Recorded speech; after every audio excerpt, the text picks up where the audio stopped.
एणिकी EPF रो बड़ उपहार 2 गुण है मृत्युकालीन फंड एणिकी केंद्रीय कर्मचारी परिवार को मिलिबो टंका।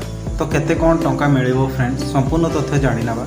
एभली भाव नोटिफिकेशन सर्वप्रथम पाइबा चैनल रे नुआ कर आसीथिले चैनल को लाइक कर देबे एवं वीडियोटी भल लागिले चैनल को सब्सक्राइब कर देबे। तबे चलंतु संपूर्ण तथ्य आमे जानि नबा। भारतर कार्यरत प्राय प्रत्येक कर्मचारी को एक प्रोविडेंट फंड जोटा कि पीएफ अकाउंट थाए।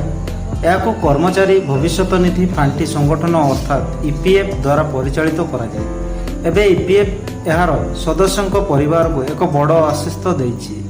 पूर्वर जदि कौनसी पीएफ सदस्यों मृत्यु हुए तेबे परिवार को मृत्यु सहायता अधीन 8.8 लाख टंका मिलुथिला, किंतु वर्तमान यही परिमाण को 15 लाख टंका को वृद्धि करा जाइछि। यही नूतन व्यवस्था पूर्व तारीख जोड़ा अर्थात 1 अप्रैल 2025 लागू करा जाइछि।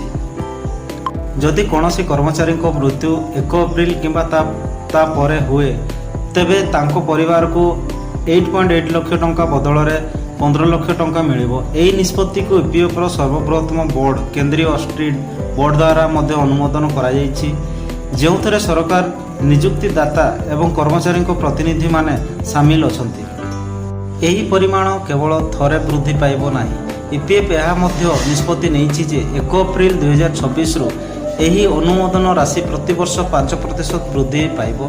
या सहित परिवार को दि जाउथबा आर्थिक सहायता समय सहित वृद्धि पाइब। यही खबर विशेषकर सही परिवार पाई भल जो माने निज परिवार सदस्य को हराइबा परे आर्थिक सुविधार सम्मुखीन हुअन्ति। यह को ध्यान रखी ईपीएफ परिवार पाई सहायता को आहरी मजबूत करने को निष्पत्ति निया जाइछि। ईपीएफ रा एक गुरुत्वपूर्ण परिवर्तन होइछि। एबे जदि कौनसी ईपीएफ सदस्य को मृत्यु हुए एवं टंका तांको नाबालिग पिलांको अकाउंट को जाए तेबे अभिभावक प्रमाण पत्र आवश्यकता रहिबो नाही। यह एक एबे नाबालिग पिलामानक पई क्लेम करिवार बहुत सहज उपाय रहिबो। कर्मचारी मानकर परिवार आर्थिक सुरक्षा को सुदृढ़ करने पाई ईपीएफ द्वारा यही पदक्षेप निया जाइछि। 15 लाख टंका वृद्धि एवं तापर वार्षिक 5% वृद्धि एवं परिवार गुड़ी को अधिक साहाय्य करि परिबो। या सहित क्लेम प्रक्रिया उन्नति सहित समय मध्य टंका पाई परिबा सहज हेबो।